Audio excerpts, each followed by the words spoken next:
special guest, Beatriz Hatz. This is the Power Motion Picnic Hour. Hello, everyone, and welcome to another edition of the Power Motion Picnic Hour. As always, I'm your host, Dave, and as always, alongside me on the other side of the internet is... your faithful co-host, Trevor. That's right. Hey, Trevor, how are you? I'm doing well. Just tried out that new intro. I was so inspired by our special guest's great introduction that I figured I'd give something new a shot. Yeah, no, she was really good at it. She's definitely been behind the microphone before a few times, or she's just a natural, actually. But yeah, totally, totally a pro at the communications end of things. Definitely a pro. Among many things, I think we learned from a great conversation is how to deliver an awesome intro to yourself. Yeah. I learn every week on this podcast. I learn tons of different things from our listeners, from our guests, from you, from the process of self-discovery that I'm going through on air. But this week, I learned even more than usual. Yeah, I agree. And we'll certainly get to the interview in just a bit.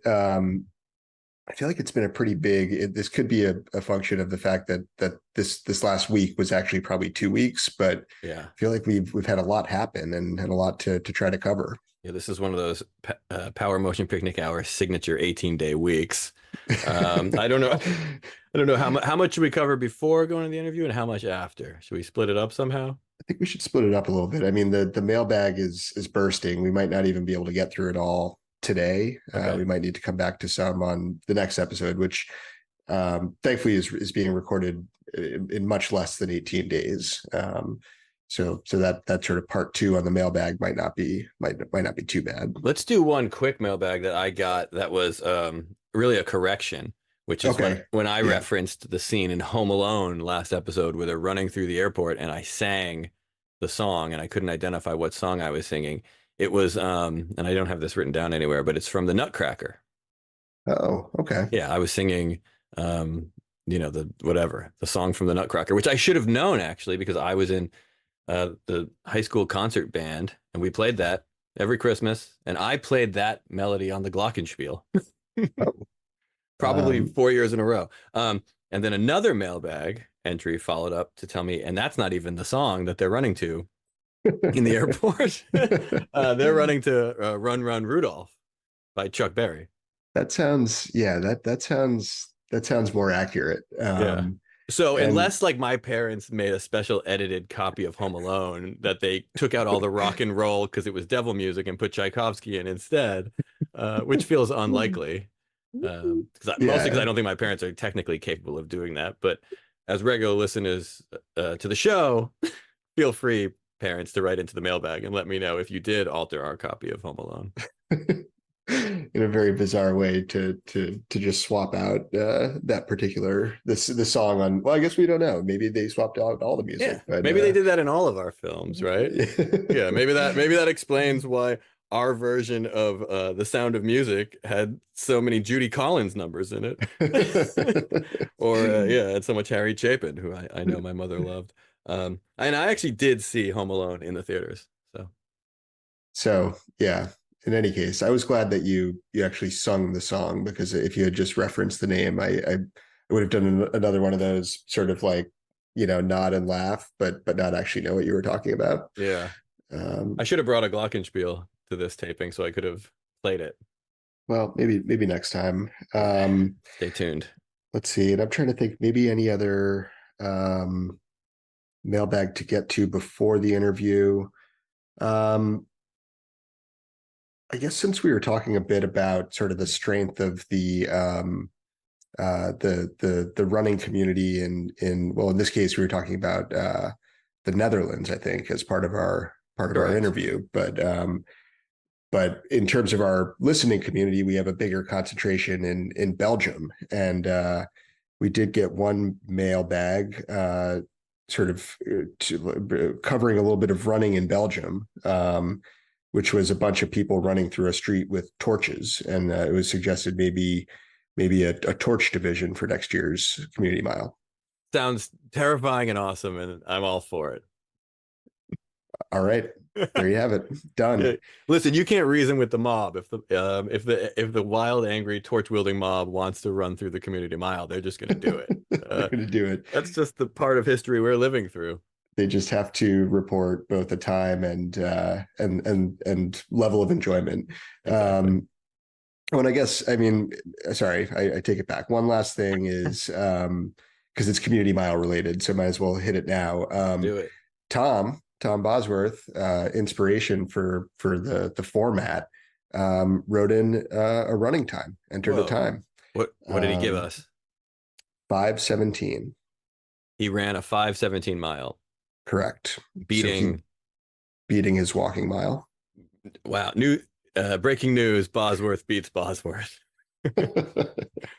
That's exciting. It's very exciting. And I feel like he was so inspired by the event that he's now going he's training to run a sub-5. That's his next goal. When does he have an event he's going to participate in? I have to imagine 2024 community mile, but who knows? Well, that's exciting. I can't wait for that event in person, possibly sponsored by Bobo's. And as always, what is the line? What does the Who say? Say hello to the new boss, same as the old boss. So that's not the line. I think it was Tchaikovsky who said. Anyway, good job, Tom, on beating your mile. We're excited. Congrats, Tom. Knew you could do it. Knew we could do it. And that goes back and answers a very old mailbag question. That we got about 10, 12, 20 episodes ago. Can Tom Bosworth run faster than a Bosworth mile? Mm-hmm. And he was wondering himself. And so I think a real sense of accomplishment there. So congrats, special guest and Olympic power walker, record holder, Tom Bosworth. Yeah, we're learning more and more as this episode goes on. We certainly are.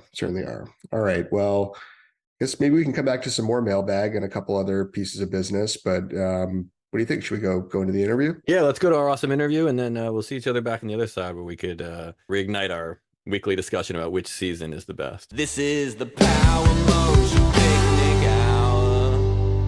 We're both just talking about how we've both been like sick. Oh my God, you guys too? Yeah. We were both sick last time we talked. We both got better, I think, and then got sick again. Are you sick? Yes, I am. I came back from Chile and they tested me a couple days later. They were like, yeah, you got to go home. Oh my God. Oh no. COVID or? Yeah. So it's actually not too bad. I got COVID light. So okay. What is COVID light? It's just like not as bad. I don't know. Okay. Like, oh, are you struggling? I'm like, no, I guess I got the light version. Nice. Yeah. I had COVID as well. And mine was pretty bad though for the first like 24 hours and then it was okay. So really? Yeah. I thought I was just exhausted from travel. So I gave myself a couple of days and then I was like, I still kind of feel like trash. Are you feeling any better? Yeah, significantly better. Just needed a lot of rest, I think. Good. Have you been able to run? Or are you still just totally resting? Oh no, I'm just totally resting right now. Yeah. No, I haven't run in I don't know, a week and a half. Oh my gosh. And then getting back to it is always like the struggle. Yeah. Feel so out of shape. Yeah, exactly. And I can never tell if I'm like it's just coming back to running or if I'm still sick and I'm like, Right. And it's always the worst. Yeah. But I don't know. I'll maybe tomorrow. I think the last run I did was as I was getting over another sickness and my heart rate was elevated. And that was either like the beginning of COVID or I'm just out of shape from not running enough because I've been sick. So it's tough to say. Yeah. I feel like when you're sick, you get out of shape a lot quicker because your body's just like fighting itself. It's all it's working on. Yeah. Yeah. I'm glad this episode is becoming a themed episode about sickness and running while sick and coming back. That's good. It's, it makes it a very special edition of the Power Motion Picnic Hour. It does. And I guess before we forget, we do usually like to ask, if you don't mind, just saying your name and just a little bit about yourself. Any sort of introduction would be awesome. Oh, sick. Yeah, sorry. So I'm Beatriz Hatz, and I'm a Paralympian for Team USA and a Nike athlete. I run the 100 meters, 200 meters, and long jump, and I'm a below the knee amputee, so that's my disability. Awesome. Welcome on the show. Thank you so much. Thank you. That was a very kind of succinct and complete introduction. And I know our past special guests can't learn from it, but maybe future special guests can learn. That's how it's done. That's how it's done. Yeah, a lot of accolades too. I think you're definitely our first, probably our first sponsored athlete. We did have an Olympian, an Olympic race walker. Second Olympian, maybe second sponsored athlete. Yeah. Yeah. Who was the first? I think Tom Bosworth. It was had to have been sponsored by somebody. He must be. Yeah, he's as a world record holder. Yeah, he holds the world record for the race walking mile, which is quite fast. Faster than any of us can run. Yeah, that's pretty crazy. Yeah, no, he on like your hips too. I don't think I could do that. Yeah, it's a crazy like technique. It's definitely he walks like put a toll on his body too. He had to retire because of injury or strain or whatever. Yeah. Yeah, that makes sense. Yeah. But so you were saying you just got back from some travel and you were doing a running event? Yeah, so I ran in Santiago, Chile. It was for the Pan American Games. So I competed in the 100, 200 long jump, and then I was also part of the 4x100 meter universal relay. Oh, so it was really fun. Yeah. Very cool. How'd you do? Were you happy with your effort? Oh yeah, I walked away with medals and everything. So I got 2 golds, a silver, and a bronze from the relay. Oh, that's amazing. That's amazing. That's awesome. Way to go. Congratulations. Yeah, congratulations. And so are you also training for Paris? Is that kind of the deal right now? Yeah. Yeah, I'm gonna be training for Paris for sure. And then before Paris, we have World Championships. So I don't know if I'll be training for that or not. There's a lot of athletes that are deciding whether or not they want to go to Worlds just because it's like 2 months before the Paralympic Games. Our schedule is so weird this upcoming year. And that doesn't give you enough time to properly like rest and retrain, is it? It's just too close. I think some athletes are just uncomfortable with the amount of travel because there's the possibility of getting sick. Your body can get like really tired, but I don't know. To me, it's an opportunity to like compete, especially with the same people that you're going to compete with at the Paralympics, because the World Championships is a pretty big deal. It's a step below Paralympic Games. So you're going to see your competition there. You're going to see them again. So might as well like get some reps in with them. Practice in front of the crowd, right? Yeah. But I guess some people think differently and they don't want to travel. They don't want to do this or that. And then other athletes are like, no, I'm going to try to go do this. It also depends on like your coach and whether or not he's going to tell you, or he or she is going to tell you to like train through Worlds, or like, you know, we're going to compete and we want you to peak here or here. So I think that's got it. Yes. You want to peak. Well, go ahead. I'll say my amateur advice is go to Worlds, because as a musician, we always said that every gig is like 10 practices in one. You know, you get so much more out of it. But there's a massive disclaimer that you should probably not listen to my music advice about running. Yeah.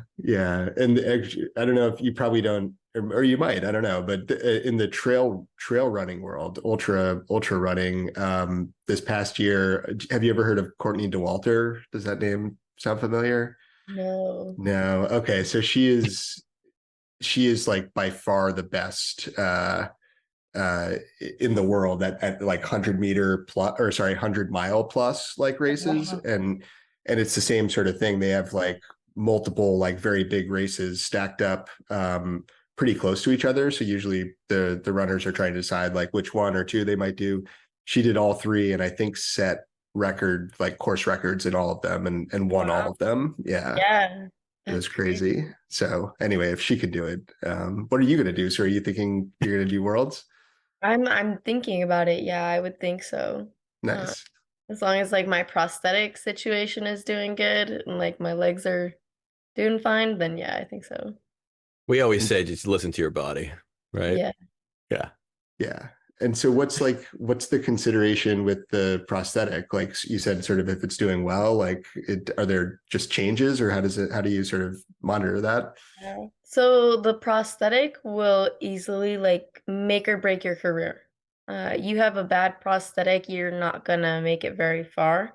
Mm-hmm. And finding the right prosthetist. So for the people who don't know what a prosthetist is a person who makes the prosthetics, and the prosthetic is what I wear for my running leg or walking leg. There's different types of prosthetics for different things, Mm-hmm. and I need a specific one for sprinting or jumping or lifting. And if you don't have a good socket, which is the part where your limb goes into, if it's not comfortable, then that could cause a lot of issues, right? Because what the idea of the prosthetic is to kind of be like an extension of your body. I'm not supposed to, be conscious of it all the time. Oh, this Mm-hmm. thing hurts. This thing hurts. I want to take it off. It's supposed to be like, oh yeah, I forgot that, whoa, I have a prosthetic. Let me just like pop this off before bed. Um, but it can make or break your race if you're not set up at the correct angle, right? So like Mm-hmm. because I don't have an ankle or a calf to fire, um, I have a like blade. And so that blade, the idea of that is that it will compress and release. And now what the prosthetist's job is to work with the coach and learn about running and kind of put that together and say, oh, okay, well, we're going to put the blade at this angle so that when you're running at this specific angle, it'll release you this way and it'll push you out instead of up. So, Mm-hmm. like if I'm running the 100, I don't want to pop up immediately. But in long jump, I would much rather have like higher vertical, right? So it's set up differently. And if it's uncomfortable, if it's rubbing in any way, if it's not set up correctly, then you're just fighting yourself and your body the whole time. I've run on blades that are too stiff and too soft. And now it's just about finding the right one. And finding the right prosthetist is really hard. It's like dating. You got because if you don't, then you're kind of screwed. Yeah. I noticed I was watching some videos of you. I think they were from 2020. And in the long jump, I think I noticed that you're jumping off your leg with the prosthetic. Is that correct? Yes. Is Yeah. that common, or is that less common, or is it people go both ways? In the Paralympics, everybody jumps off of their prosthetic. Okay. Without it. Yeah, because so versus able-bodied people, you guys can run as fast as you can down the runway, but that's where we like kind of lack is the runway. We don't have the same speed because of the lack of the leg. So then we make it up at the board when we use the prosthetic. So Ah, kind of like give or cool. take. Oh, cool. Gotcha. Okay, yeah. That was So go ahead. and so it sounds like in that case it's more like that's more about the efficiency and sort of what you can get from the jump versus it's not Yeah. that's not like mandatory. That's just the most that's like the best way to do it for you. Yeah. Yeah, as Interesting. far as I know, I don't think it's mandatory, but it would just be a very like poor choice to not Yeah, jump okay. the prosthetics. Like you just lose. Yeah. You would, You yeah. just lose The badly. people who do it that way don't make it far enough that I would have seen videos of them. Right. Yeah. I used to jump off my sound side, my able-bodied side. Yeah. That was way back, like in high school. Okay. Was that more natural, or you were just more comfortable doing it? Yeah, it was more natural, and like I didn't have the right prosthetic at the time in high school, so I didn't know what I was doing. Yeah. We had a math teacher telling us how to run track, so Oh, sure. we didn't have like actual like people who knew about track and field, so they were just like, oh, wing it, you just jump in the sand. Yeah. Yeah, Jump in exactly. the As sand. far as you can go. Yeah. Yeah, I Yeah. know. I went to the kind of high school where, I mean, I think our coaches were great. Our track coaches were wonderful, but it was also not Yeah, their no, main thing they're they did. They're amazing humans, just not, But the most track and field heavy. no, yeah, exactly. It's Right. that's not what they're trained to do. Yeah. Yeah. Um, It's fun. Yeah. Oh, but I also watch videos of you running the 100, so I would say you are very fast. Well, thank you. Sure. Yeah. Yeah. But actually, so I think it was from the same competition. Probably there's some videos on YouTube. I think it was 2020. I noticed you were running 100 meters against four people from the Netherlands. Oh Right? yeah, And Netherlands yeah, destroy. here's my question, and I've noticed this all over in track and field, but also in other sports. And my question is, why are Dutch people so fast? They're so tall and they're tall, they're powerful, they have the right equipment, so they have probably arguably one of the best prosthetists in the world, and they've got it figured out. They know like, oh, for long jump, we need so and so set up at this angle and this angle. And then versus in America, um, I feel like there's a lot of pride that kind of gets in the way, pride and ego that gets in the way of figuring out what they can do for you. So like the prosthetists really do take pride in their work, and that's amazing, but I think sometimes it can get in the way of um finding out, what's best for whatever athlete. And Hmm.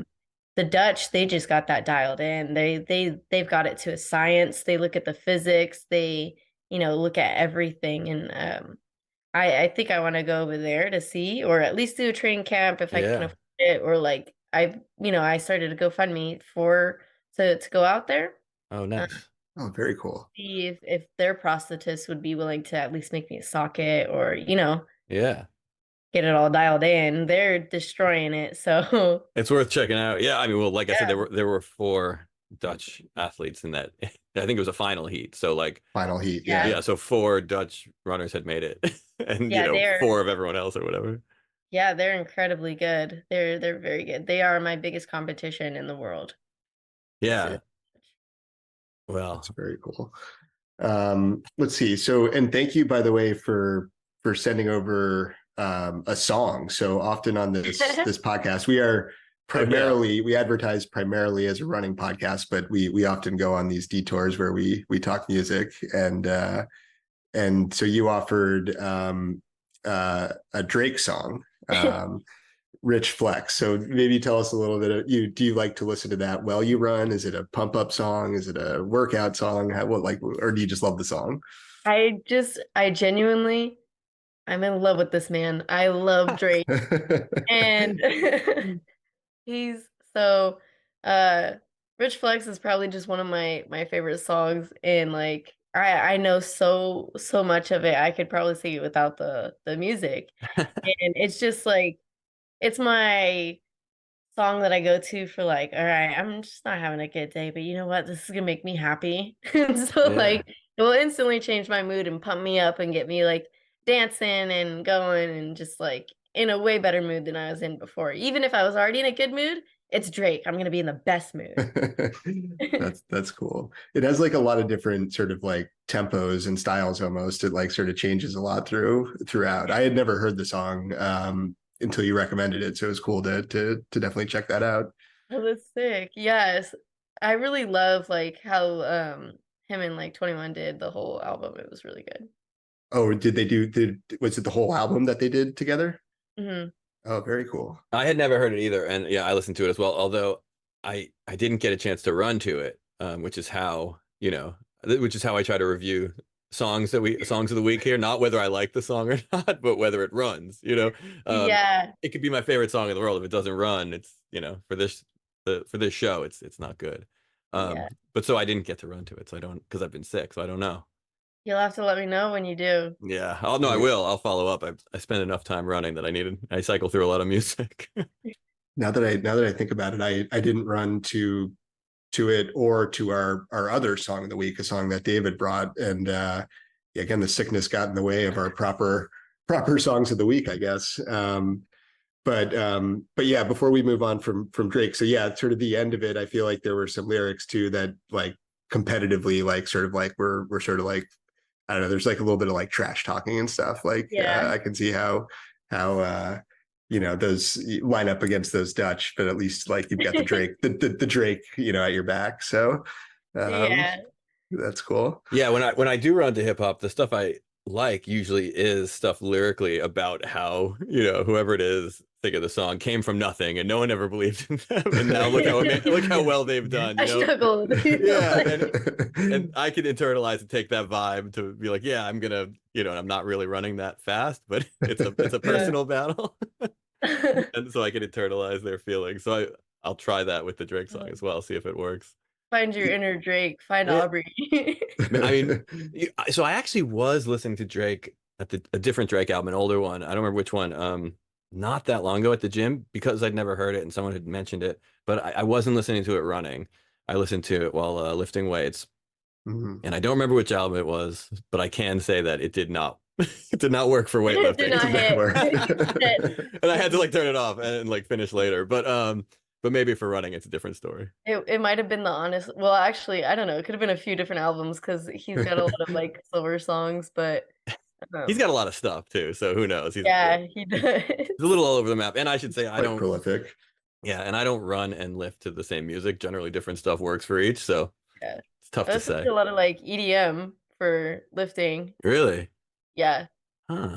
That just works. sounds. Yeah, like Well, that's funny. Yes, I mean, so much of it is personal too, because my like favorite I like when Trevor and I disagree on songs because it's not like the song is good or bad. It's like, just does it work for you?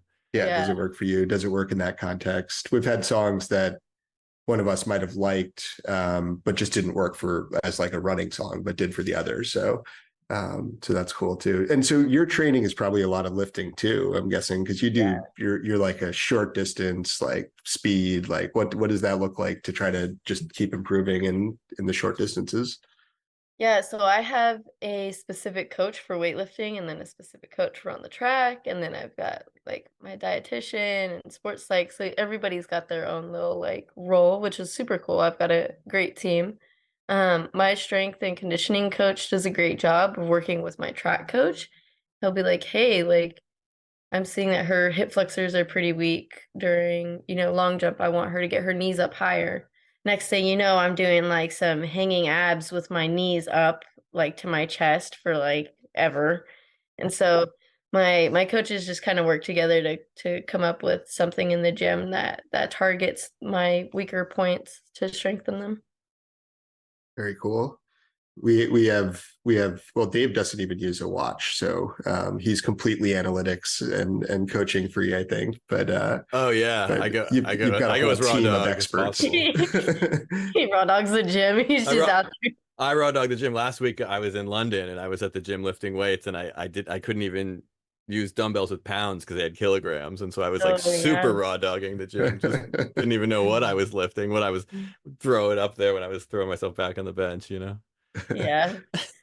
Oh my God. It reminded me of that meme. What the heck is a kilometer? Yeah, exactly. Yeah.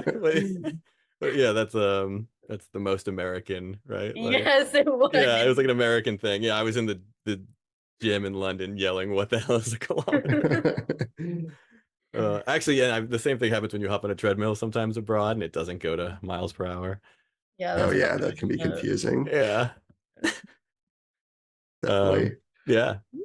And so I guess lest we get too back on track and talking about running, we better get back to music. So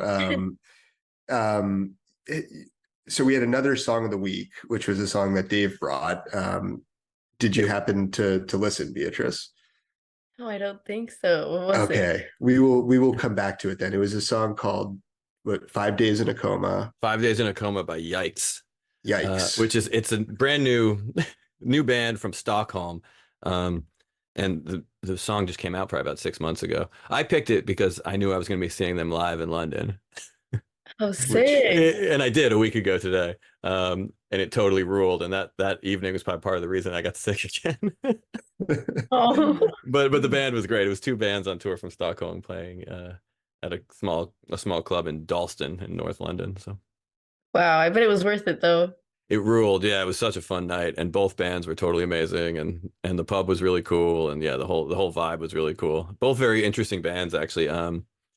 Both had like lead singer and like somebody doing like a DJ type, and then one band, the Yikes, the band with the song of the week, that was it. It was just two guys.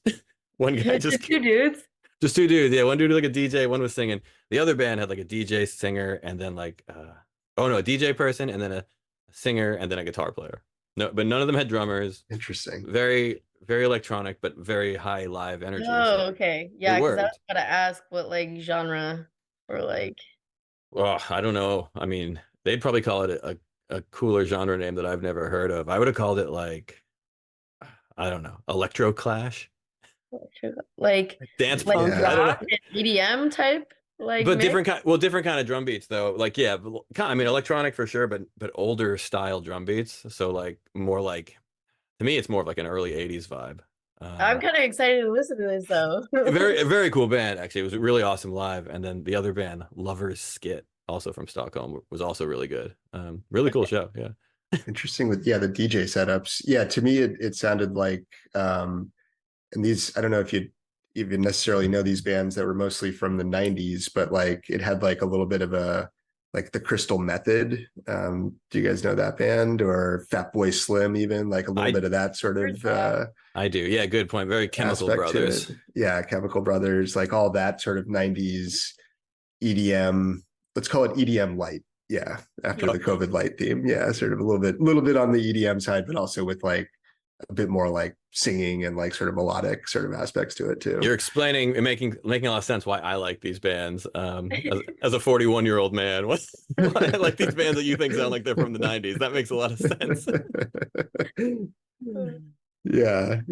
Well, okay. And I was prepared to say that I like the song and I can see how it runs for people and go out and boldly say that it didn't quite run for me because I like sort of like more like down tempo, like chiller, sort of more mellow stuff when I run generally.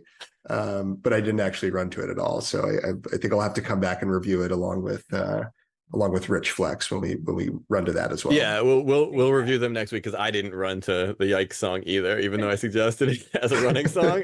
So I don't know if it ran or not. I can say that it pairs very nicely with like a bunch of beers from a pub in London. We got to make like a playlist. Yeah, share it. Definitely. That sounds good. With a warning that these songs have not been tested for running. None have been tested. Yeah. These might not run. Okay, we'll debut the songs that might not run playlist on our Instagram page this week. Yeah, you guys should. There we go. And so you mentioned sponsorships and sponsorships is something we frequently talk about on the podcast. We've been angling to get a sponsorship from a brand of oat bars called Bobos. Are you familiar with Bobos, the like little granola bars? I'm not familiar, but well, there you go. I mean, this is exactly why we should be sponsored. We're just spreading the Bobos love and energy everywhere. Free advertisement. Yeah, exactly. But so what's it? I mean, what's that aspect of the sport like? And you've got some big sponsors, and I'm curious, kind of what does it mean for you, and how does it sort of like help with everything or not? Oh my gosh, it's super awesome. But it's not at all what people think. People hear that you're like a sponsored athlete and automatically like assume that you're financially set for like life. You're not. It really depends on like what type of contract you have and like all of these things. But like as far as being a Nike athlete, it was a dream of mine like as a kid. And my parents were like, don't focus so much on brands, whatever. They, raised us to be grateful for what we had. But then, as I got older, I just really loved Nike's stuff and thought they had like the coolest style. And so like that's all I wanted anyways. And for me to get like sponsored by them when that's like my favorite company was just like the cherry on top. It was the coolest thing ever. And I've gotten to go to so many different events. I've gotten to be a part of a bunch of like different, projects like Nike Strength. So they just like launched a Nike Strength line, which is like dumbbells and like squat racks. Like Nike has made them, and like so I was a part of that, and I think LeBron James was on that too, and Russell Wilson. So like they got me with these That's cool. like super famous people that are in the same, like I'm in the same post. I'm like, oh my gosh, that is so cool. But they've also like connected me to a lot of amazing people in person. I've gotten to meet a lot of my heroes. So like I met Carl Lewis and like nearly fainted. Like That's I was amazing. such a fangirl and I had met him before when I was like 16. So for it to become like a full circle kind of moment to like meet him again as a Nike athlete, it was the coolest thing ever. I met Sha'Carri. I thought that was super cool. Oh Uh, wow. yeah, and I also met Caster Semenya. I don't know how to say their last name. Oh, I don't know. The 800-meter runner. Oh, Oh, cool. nice. Yeah. That's And a tough distance. yeah. And I don't know, it was just like really cool to be a part of like that community and for them to like, I don't know, just make me feel just as much of an athlete as them. So they're helping athletes with disabilities by, including me, and it's just really cool and being my sponsors and supporting me. That rules. That sounds amazing. And it's cool that you got, sponsored by the brand that you loved, so you didn't have to fake it. Yeah, no, absolutely. I was like, good. I don't have to throw away any of my clothes Yeah, because yeah. all I already own. That's awesome. That rules. Yeah. It was I, sick. I think and I yeah I think I first saw you run it Rio? Was that 2020 Rio? No, so No. What was Rio was 2020? 2016. 2020, 2016. Japan, right? yes. Japan? So Tokyo was 2021. But they called them 2020 because they were That's so close. right. Because they printed the merch already, so they're like, Yeah, they did. so like, I will just keep calling it 2020. You guys know it. Yeah. You guys know what it was. Yeah, yeah. Well, anyway, in any case, I remember sort of following you, sort of seeing you on the Paralympics, and then I think you had an REI sponsorship because I remember walking into REI one day and being like, is that Beatrice?" And I thought it was so cool. My son is a wheelchair user, so we just love seeing just like any sort of representation and advocacy for disabilities and all that. So that's very cool that Nike's so pro on that too. Yeah, Nike's taking big steps. At that time, so Nike was like my second big like sponsorship that I had. So my first sponsorship that I had was a Toyota sponsorship, but it was just like for a year, for making the games. And then now Mhm. I'm sponsored by Nike and um but like at that time I was just doing a bunch of modeling. So I wasn't like sponsored by ASICS or REI or Lululemon. I was just doing a bunch of modeling for them because they wanted all these other companies are trying to jump on this like inclusivity Mhm. train, which is amazing. So they're showing the diversity and like it's just like been cool. And now I no longer model as much because I'm connected to Nike. I can't. Yeah, yeah. You can't just whatever. Yeah. It can only be maybe a Nike modeling gig, and Yeah, I can that's the only only option. yeah, really. At that point, yeah, what you don't really you wouldn't even really need or want any of the others, I suppose too, especially if that's the stuff that you prefer anyway. Yeah. Even before the sponsorship. That's awesome. I got stopped in Washington Square Park recently by someone who said they were a modeling scout and asked and asked if I was available on a certain date to be in an ad for what they called a major athletic footwear company. That's pretty Interesting. cool. I had to say no, though. I wasn't going to be around, and they wouldn't tell me which company it was. Oh, see? Yeah, we cool. The point is, I can still do modeling gigs. He said you can't, but Yeah, we but I can. Yeah, exactly. And despite the fact that that one didn't happen, who knows? I'll keep walking through that park and see if another one comes up sometime soon. show up every day at 2 p.m. Yeah, there's that guy again. He's There he is. yeah, Let's he's get him for this one. Yeah. doing that weird walk he always does. He's running to Rich Flex. Yeah, exactly. Yeah, that might become my new running song. We'll see. Who knows? It gets Yeah. me hyped. So I'm gonna give an honest review of it. Just unfortunately, it'll be next episode.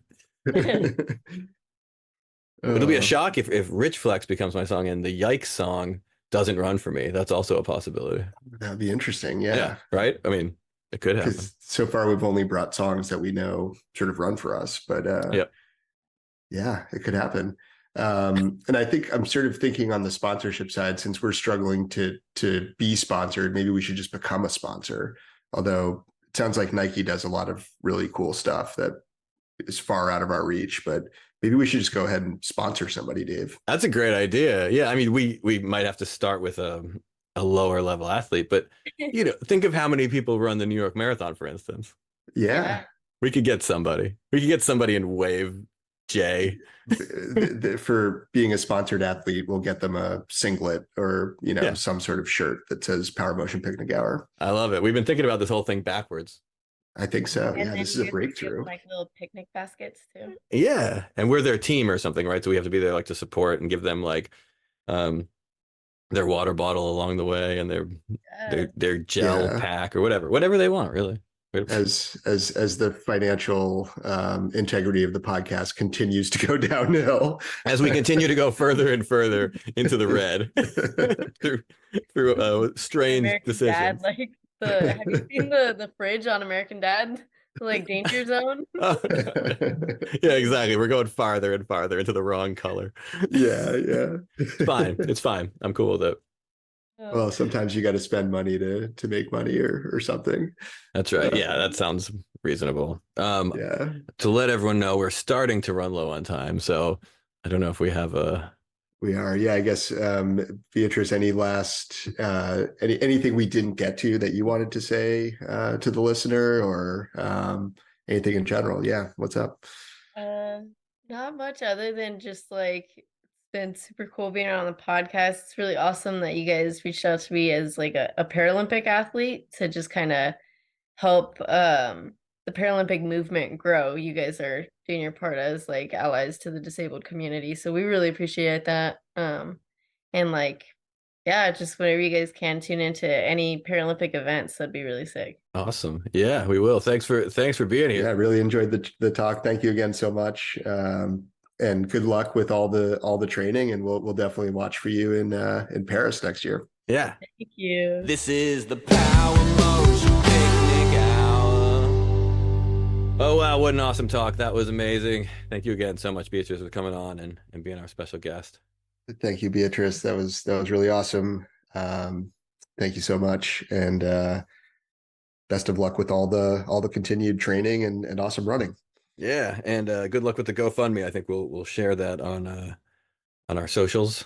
Absolutely, and wherever we can, and maybe we'll have included on the jersey of a future Power Motion Picnic sponsored runner. We'll have the yes, the link, the link, the link written on the back of a singlet in a race. Yes, that sounds great. We're happy to do it.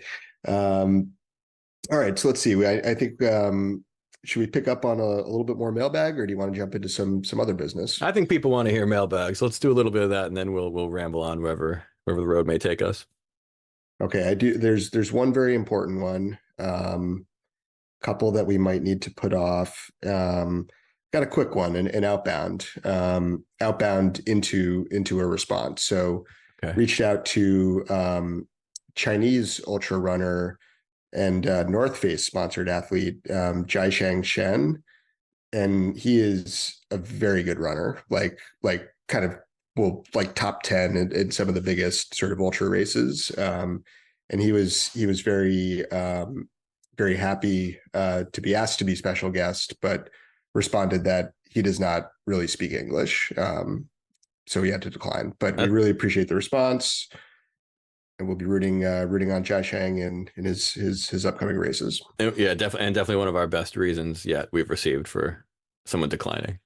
Correct. Yeah. We have to presume it's why Benet, the French runner, also was unable to join. Same reason. So yeah, we certainly understand. And I was in France last week, and I can confirm that my French is certainly not good enough to conduct any kind of understandable interview. And whatever I was doing over there was, I don't know, very experimental forms of communication. Yeah, I mean, I wouldn't have even been able to write a message back in either French or Mandarin or anything else in terms of like, I'm unable to speak your language. So yeah. I'm impressed even by that. Exactly. Yeah. They're already levels ahead of whatever I was doing. Correct. Yeah. All right. Do you have one, or should I open my last one for Let's no, tonight? I have no more mailbag that I remember because I keep my mailbag in my head. And so I only have the one that I mentioned earlier. Only the one. Yeah. All right. Well, this was one that hit the mailbag from listener Dan. He has a young apprentice that lives with him, who has been sort of defiantly running in Crocs in sort of central northern Vermont, as it's getting quite cold. And I think to listener Dan, this seems a bit outrageous, but was looking for some advice from the running community in terms of, on the one hand, listener Dan clearly has a free spirit and wants to let the apprentice do the same, but on the other hand, I think is a bit concerned about health and safety.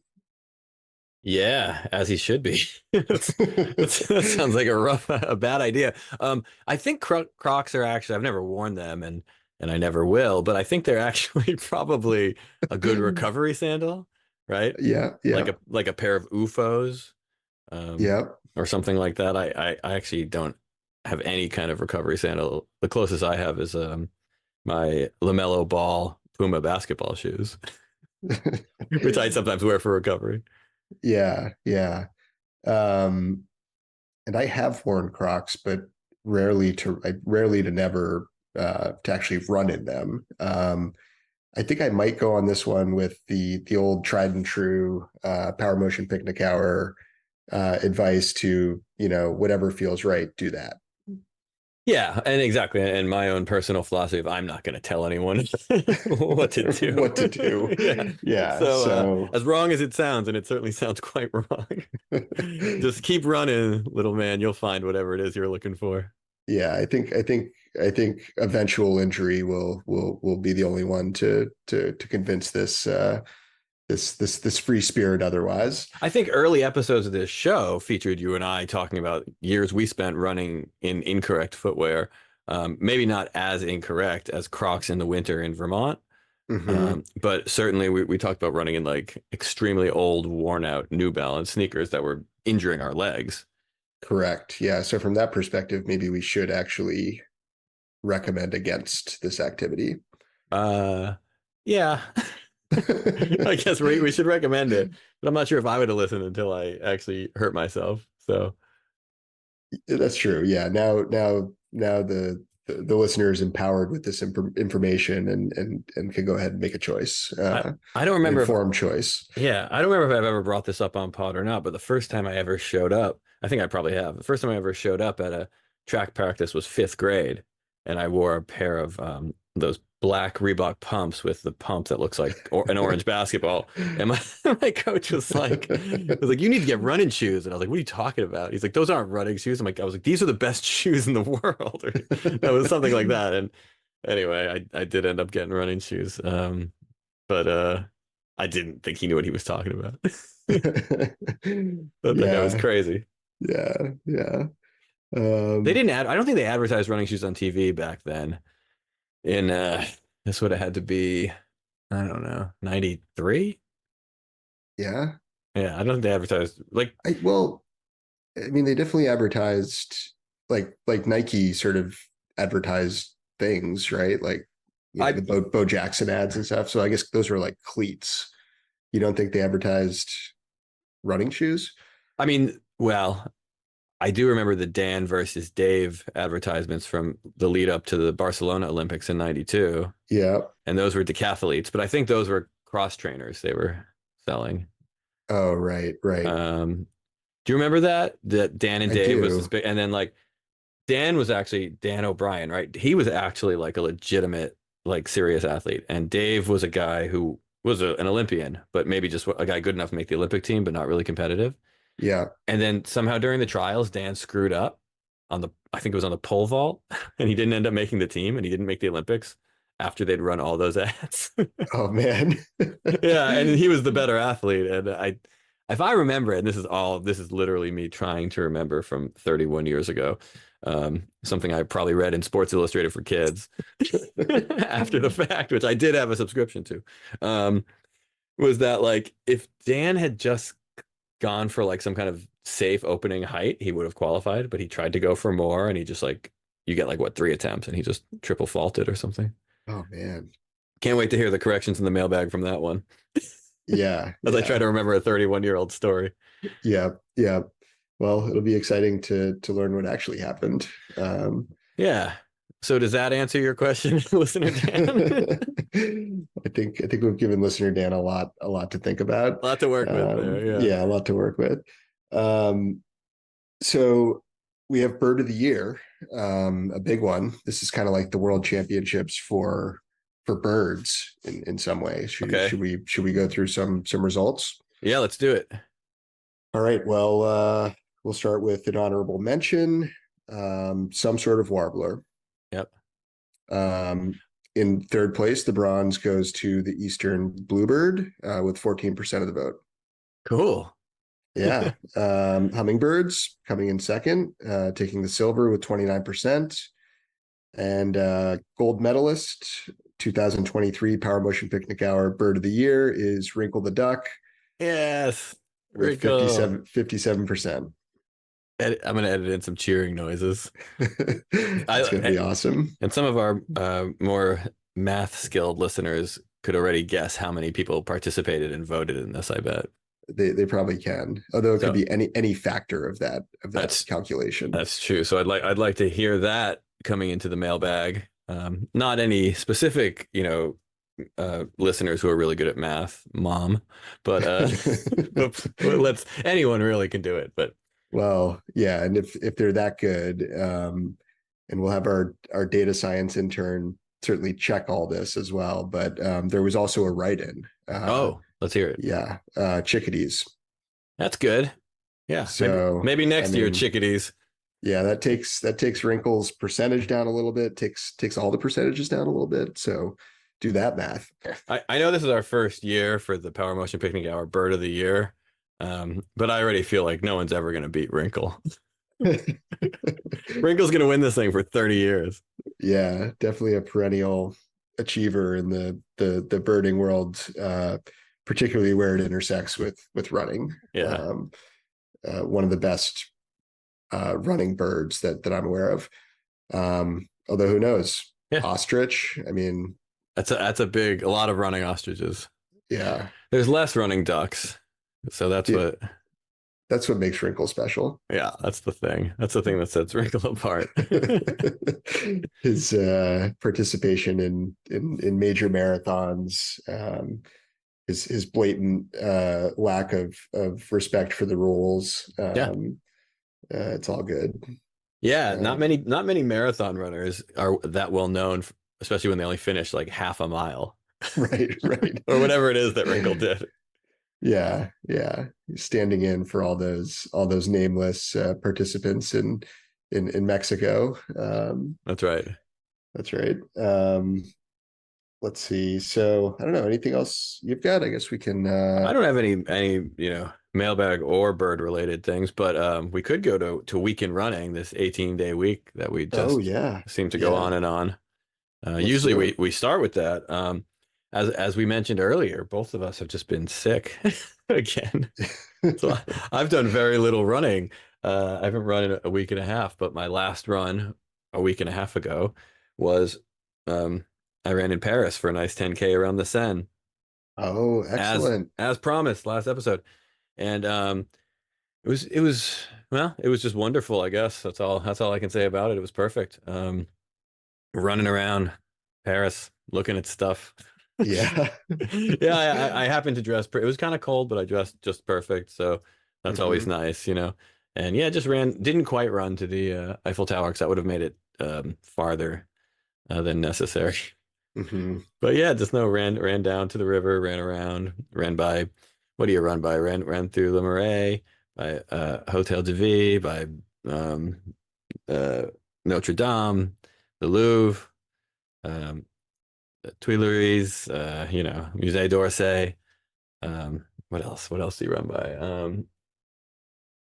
I don't know. Whatever else is there. Very cool. It's a very iconic run. Yeah, it was pretty fun.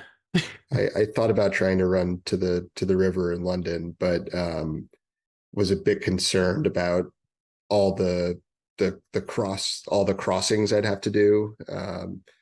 The still adjusting to the direction of traffic and thinking that the river was a little bit far to get to. That way, it would have been nice to just run along it. I'm presuming there's like some good paths and stuff, but getting there and back seemed a bit too daunting. Yeah, I was in London as well. You and I were both in London, but we didn't cross paths. I think you got there right after I left, maybe. And Yep. I didn't do any real running in London. The closest I did was while walking across London Bridge. I was singing Park Life by Blur and and doing the like that little high step and dance he does in the video. In the video for Park Life, if you or any of our listeners know it. That's the sort of like running. Yeah, I was doing that. That's the being in London just turns me into characters I've seen in British, movies or music videos. Yep. So let's see. But so I have, despite not running, I started post Kilkenny race to work on some strength training. So I've been going to a gym and this guy gave me a very specific program to help improve running and all sorts of, happy to talk more about that on future episodes if of interest. But the point being, it was all sort of to be a supplement and like a catalyst, like addressing some of the weaknesses I had identified at the race. And but then I've just stopped running. So it's kind of defeating the purpose. but are you doing the strength training? I am. I've been pretty disciplined about the strength training. I'm getting stronger, so that's good. And I guess once I start running again, maybe it'll all kind of come together at that point. Yeah, it'll be very helpful. I love strength training almost as much as I love running. I could almost have another podcast where it's like a mirror podcast with almost similar jokes and references and stuff like that. But yeah, they do help each other. They complement each other nicely, I think. They do. Yeah. I do not enjoy it quite as much. In fact, I told them that this upcoming week I'm going to take the time because I've been able to block off, some solid chunks of time pretty regularly to do this. Monday and Friday mornings. And I told them next week I've got to use that time to run because I've been having a hard time, finding those windows. I'm like, I'm gonna run next week and then sort of get back to it, hopefully in a place where it's at a healthy balance, like it, like I was intending. Well, maybe next week we could. The theme of this week's episode was sickness. Sickness. And maybe the theme of next week's episode will be about getting back into running after some sort of a break, whether it's injury or sickness or whatever. I love it. Yeah, a little comeback. And yeah, we're probably approaching, how many episodes are in season 2 of Twin Peaks? I think 22. Did we get a mailbag correction though on that somebody said it was 28? Maybe. I know we got a mailbag correction about the 3rd season. Okay. Which I said was 8, and someone else was like, no, it's some other number. All right. So 20, we think 22, but we'll yeah, I think have the intern verify. Yeah. Presuming we get that intern. Still looking for an intern. So yeah, applications just haven't seen the right resume yet. Yeah, we might not have posted on the right place, so I'll see if we can get it up on Glassdoor. Yeah. Talk about what a lovely workplace this is. Yeah. And I guess the other big thing is it's out there. We're willing to sponsor you as a runner. That's right. Whoever you might be. Breaking news. So feel free to submit your application for that as well, or I'll just approach you at the next New York Roadrunners event and approach us, or if not, we'll find you. Yeah, don't worry. It'll happen the natural way. Yeah. Excellent. Okay. Well, are we coming to a close of this episode of the Power Motion Picnic Hour? I believe we are. It's a beautiful thing. This was great. Yeah, it was an awesome episode. I can't wait to find out what happens next week with all these new open-ended and intertwining storylines. Yeah, I can't wait. Yeah, can't wait. We got some more mailbag. We've got another special guest, I believe, as well. So looking forward to that, and onward.